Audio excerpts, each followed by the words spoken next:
এবার শোনো, তুমি হাত ধরো না, কেননা হাতে অনেক ব্যথা পেয়েছি।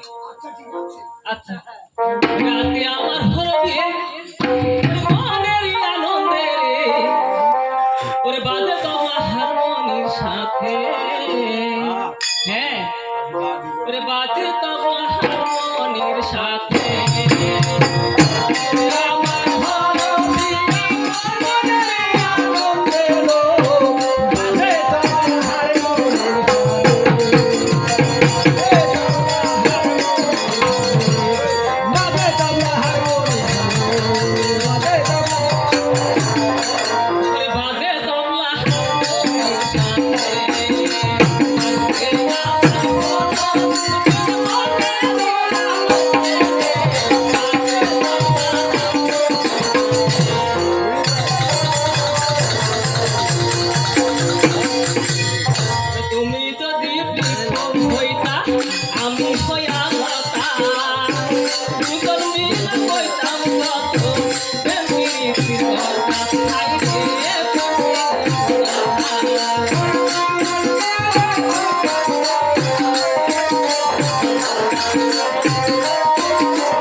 আমি হইয়া কথা দুজন মিলে কইতাম মনের দুঃখের কথা।